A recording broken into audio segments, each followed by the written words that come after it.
Bienvenidas y bienvenidos a Spotlight. I am Jorge Merced, Associate Artistic Director at Pregones Puerto Rican Traveling Theater.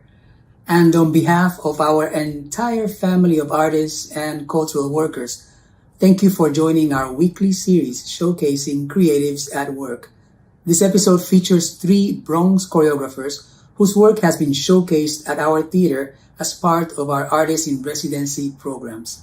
Milteri is the founder and artistic director of Bombazo Dance Company, known for their tireless work to preserve, educate, and showcase traditional Afro-Caribbean folklore in New York City. Alethea Pace is a Bronx-based choreographer whose work has received many accolades, including the Bronx recognizes its own award by the Bronx Council on the Arts. And Richard Rivera, a Bronx-born and based artist, former member of the Ailey 2 Company, founder of his own dance company, Visual, and a Pregones choreographer for our production of Neon Baby. Gracias por estar con nosotros y disfruten este episodio de Spotlight.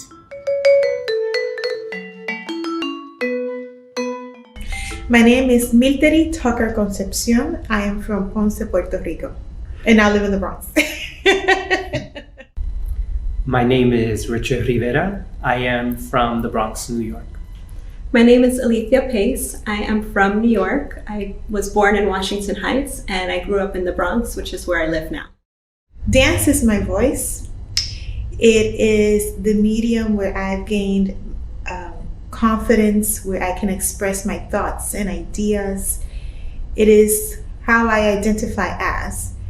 And it's a very powerful tool because you're using your body as the mode of expression, which can be a very vulnerable tool, using your body. And coming from a background of being Puerto Rican and being Black as well, for me it was really important to find myself, who is Milteri as a dancer? So I went back to my roots. I went back to my abuela.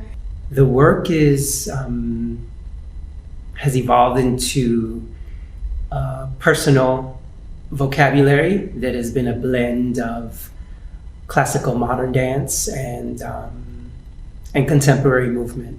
I experiment with different forms of dance. My background was in contemporary modern dance, as well as dances of the African diaspora. I trained doing a lot of traditional West African. So that's very influential in the style of movement that I explore and that I create, as well as other forms of dance like hip hop exist inside my work, but it's not necessarily directly referenced. So I kind of blend different styles of dance. And then I also am interested in exploring multimedia work. So incorporating text, incorporating set design, projections, and other forms, and bringing them all together to tell stories. I didn't know I was going to be an artist. What brought me to dance was I met a boy. And I was also coming out of the closet at the time. And so there was a love interest there. And that's what brought me to the dance studio, because he was a dancer. So I was fortunate and auditioned at the Alvin Ailey American Dance Center and was awarded a scholarship. And so, that was my introduction to dance, and then where a base of a lot of my training came from.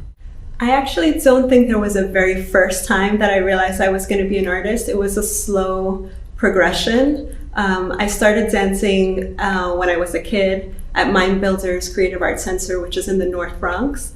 And we performed regularly. I was part of this scholarship program, so we would perform at different community events and we would have yearly showcases. But I was always doing stuff outside of dance, and so I never really fully accepted the term of being an artist. Even when I went to college, I was dancing professionally with another company, and it was just like these two separate parts of my identity. And I think slowly over the past few years, they're starting to come together even more, that I'm able to claim that term. But it's been a slow progression, and one that is continuously progressing and is still underway. I was very attached to my grandmother since I was born. So she and I and my aunt would dance in la sala, which is the living room in Puerto Rico. So my very good shimmy is because of mi tía, Titi Maria. So, and also, of course, my mom. You know, my mom always loved the arts, and having those three powerful women in my life so early on, showing me the basic steps, because that's what we do in communities of color. Our first teachers are our parents, our mothers, our aunts. They are the matriarch of our family. And to have that very strong influence of these very strong women, for me, was very important to define me as an artist. And to not to be afraid to take this path. I went to school for urban design and architecture studies. So when I was in NYU, I was studying that. But then since then, I've been working as a massage therapist, teaching yoga. So still related to the body, still related to different somatic practices. But I've always had to do something else in order to sustain my art making. And so it's kind of, they exist on two different kind of planes, even though they're parallel to one another. What I like best about what I do is being in the studio especially at the very beginning of the artistic process, when you come into the studio and it just feels like anything is possible. It just is like a magical place where you can dream and you can imagine and create worlds. And I think that the whole reason I'm an artist is so that I can create new worlds.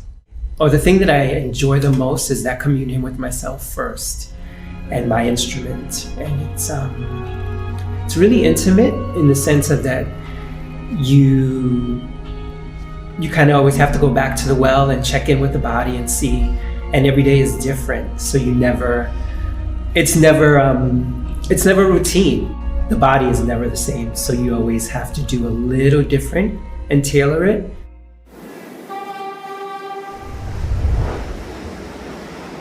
Bombasso Dance Company is a nonprofit dance company based in the Bronx that preserves, educates, it performs, and advocates for Puerto Rican bomba, traditional Puerto Rican bomba, in its fusion and connection with African and contemporary styles of dance. And also, what is the connection that we have with other dance and ensembles from the African diaspora and the Caribbean diaspora?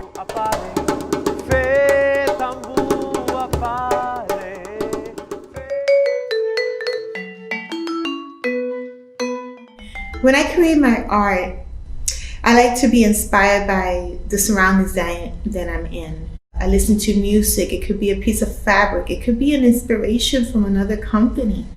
Sometimes I think about the message that the song may have, or maybe the mood that the instrumentation, whether it be a drum or a violin, a guitar, or just vocals, or just sounds of nature. And also the process of working with my dancers. I have an idea or an experience.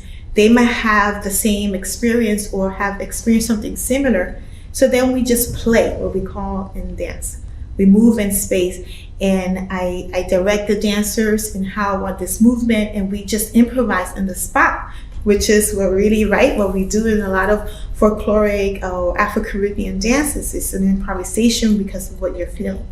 When I create work, I am interested in exploring identity, exploring geography, and exploring history. And so I'm asking questions around who gets to write history, and how do we bring to the forefront alternative narratives or alternative memory in order to reclaim history, because not everyone has the same access in order to tell their stories. I'm also interested in exploring the ways in which we can kind of subvert and defy the and resist the attempts of erasure of marginalized bodies and their histories. And so the way that I approach that is through an embodied practice, and kind of really starting from the knowledge and the wealth of knowledge that we hold in our own bodies, because I think that's really powerful. and then also trying to harness our collective memory and so interviewing people and getting other people to share their stories as part of a way to inform my process, and then through research and historical study as well. I like to come from an honest place and a place that's familiar to me, and then approach the idea. And it's aesthetically, it's about moving in a way that I've worked with and developed, so that when I'm experiencing it and looking at it and I'm not in it, I see, okay, this is something specific to my body. And it doesn't mean that it has to look exactly the way I do it, because when you work with dancers, everybody moves slightly different, regardless how trained or talented they are. That's one of the beauties of dance. But it's then how they interpret what it is that I'm saying physically. That work was Bach to the Red Zone. And it was a 1.5 year long process of showing different stages of the work. I really was satisfied with the product. One, because I really had never given myself that amount of time to work on a dance that was, in a sense, a little autobiographical. And even though there was a narrative, it wasn't a linear narrative. But it was, in this particular space, we did phase 2 of a 3-phase project.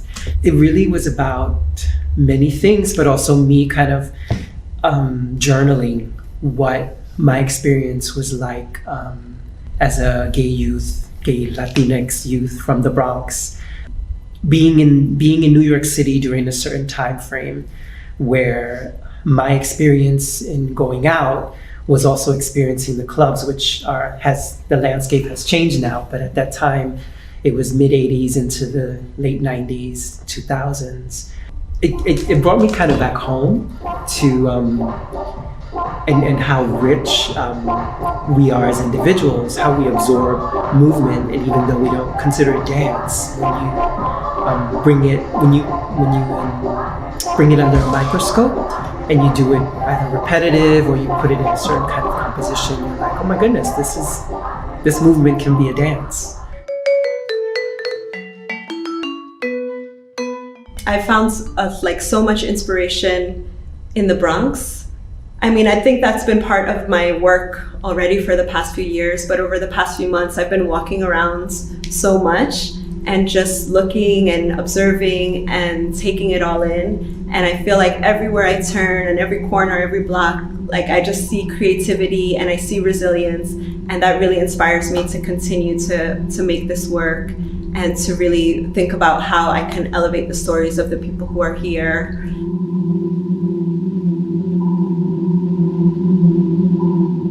So I'm still working on that piece. The first version of it premiered here in 2018. I started with a very broad concept of forgetting, and the idea that you could forget something before, or you can begin to forget before something had even gone. I was starting to witness that as we're confronting issues of gentrification and displacement in the Bronx. And so the piece was really a way to kind of reclaim space and reclaim place, and make sure that the stories of the people who are here, who have been here, who have been fighting to stay here, get elevated and get brought to the forefront. The process has evolved some in that I've started to go on these oral history walks with folks. And so people take me on a walk through their neighborhood and share stories and memories with me based on place. And that's part of what I'll be sharing in the next versions of the piece.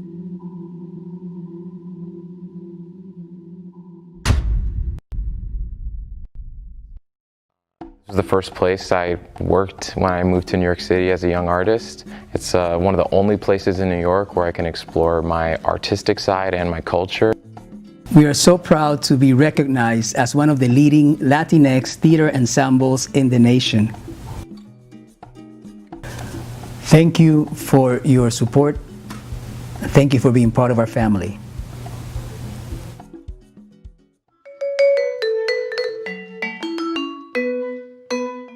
For me, Pregones is it's a beacon. It's my experience with Pregones has been a real nurturing one. It's engaged me in a way that that has challenged me to grow personally, but it's also become a hub where it's also brought me in contact and in exchange with other artists. And I love that it's the focus is it's a Latinx focus where it really wants to celebrate the stories and the voices of Latinx people, but also all individuals of color. So it really struck a chord with on a possible ally in the arts community for me. And yeah, so it's really been a beacon, and it continues to be, and I've been able to see things here that are really inspiring and that challenge the forms that exist. For me, Pregone is, like you said, familia. It's an extension, mis primos, mis tíos. Mentors that have a space and have so graciously opened up the space to my work. It is the house in the Bronx that provides artists the opportunity to play, to find themselves, and to grow. Pregones opened up the space when I proposed the idea and presented La Bomba Me Llama. And it was my very first evening length work.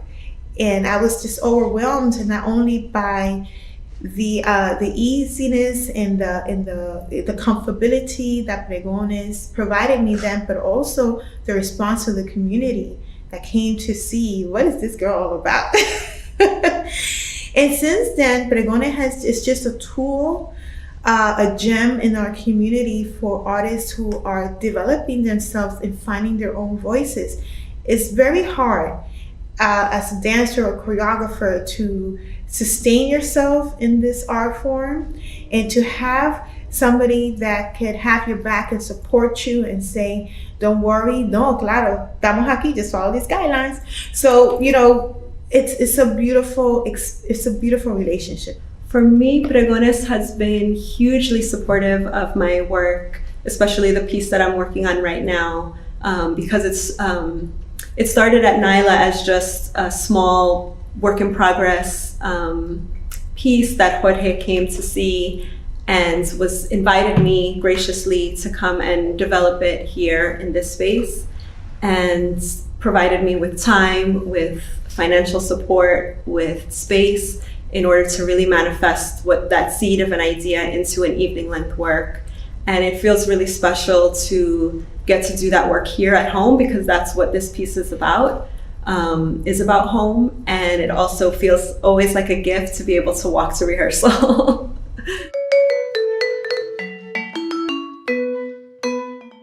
My experience here with Pregones and Neon Baby was really incredible, in that there was a literal table that we sat down at and had creative meetings and drew up ideas, and there were conversations had to help get at specific ideas. That was a real enriching experience for me, that also led me to experience my work in collaboration with these other artists, and also for the amount of time that I was able to view it, and for that the audience and the community was able to engage with it and see it, was really special.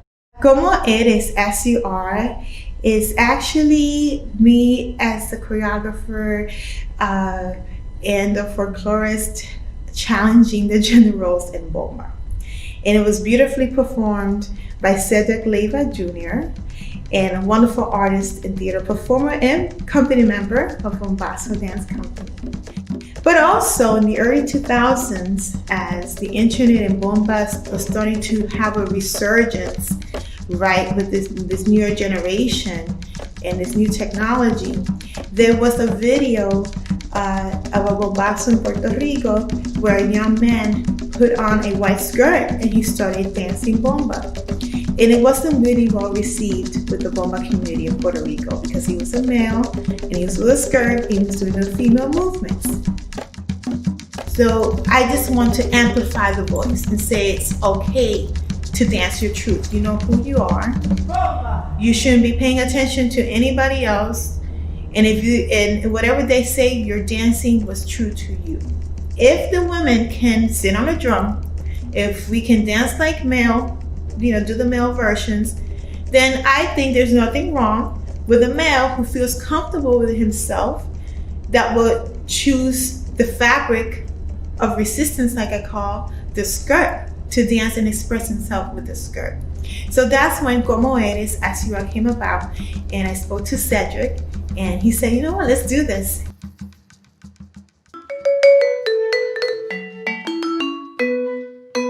I am excited that the piece that I presented here, the next version of it, originally was intended to be performed at BAD in the spring, and before that at Hostos for the CUNY Dance Initiative, a work in progress showing. And so obviously that wasn't able to happen, but I'm reimagining it, a version of it for the fall, to be shared at Hostos through the CUNY Dance Initiative, for film and for a digital platform. So it's not my typical way of working, but I'm really excited, and the ideas are just starting to bubble up and come forward. So I'm about to really expand over the next couple of years, because today I'm going to start an MFA program that is about incorporating technology into the artistic practice.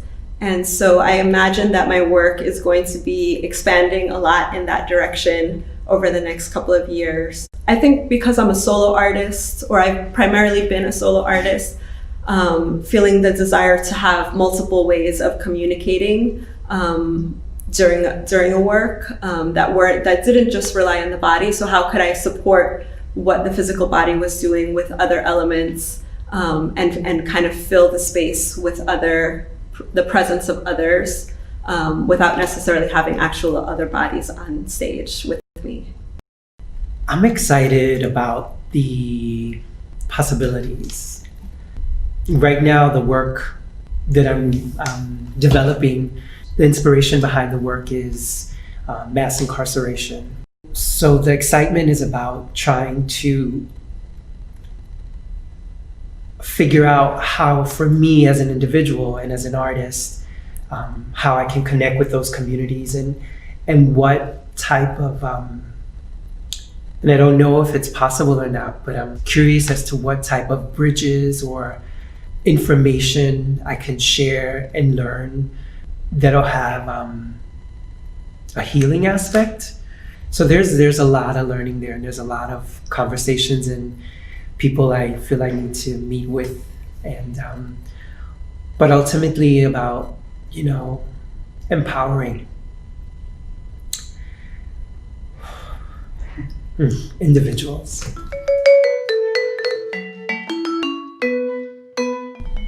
I feel emboldened by the rawness and the state of where the conversation of equity and diversity come in, because I feel like now more than ever, because I've been doing what I've been doing for some time, there is some clarity on who I am and where I come from, that I feel real confident about sharing. And I think that it's important to listen to the people telling the stories and whose perspective it's coming from, which I think is what excites me about the challenge of the political state of everything, when you think about it. Because I remember when I first started choreographing, I didn't consider myself a political, or I didn't consider myself that I had a political agenda or slant. What I've really grown to learn is that whether you embrace it or not, you are political just when you walk in the door. So I think it's going to take a lot of conversation, but I'm embracing it, and we're here to share everyone's stories, and they're all valid. This moment has been an opportunity to practice slowing down, to practice looking deeply, to recognize the ways in which we're interconnected and interdependent despite having distance, and to become clear about what my values are, and to become more deeply rooted in my values, and to have a constant checking in about whether the way that I'm living and the way that I'm creating work is in alignment with the values that I hold. How am I going to continue creating art? How can I use this technology to my advantage? And how can I help others, even my company members, because they have goals too. So that is part of my self-reflection during this time. And also my creativity just going off the roof. But that's how I've been able to navigate the pandemic. What I did was create the first line of international bomba Caribbean skirts that now is actually servicing not only bomba enthusiasts and dancers, but Afro-Caribbean dancers and choreographers. And that for me is very exciting. I'm very happy because I'm creating a space when there wasn't a space before. I would say just dig in, experiment, try things, try, fail, get up again, and keep going. Then look for people who say, yes, that was beautiful. Look for people who will give you constructive feedback, because that's how you grow. And don't be afraid. If it bothers you, you cry, then you cry and it bothers you. But then look, you always, like my mom said, always turn a negative into a positive. Be patient. To develop a thick skin, I think I developed a thick skin in the dance world. And to never lose faith or sight of what that goal is. It's definitely a journey, regardless on how short or long you're in for it. So definitely enjoy it as you, however deep and explorative you get with it. But learn as much as you can, absorb as much as you can, and then give more.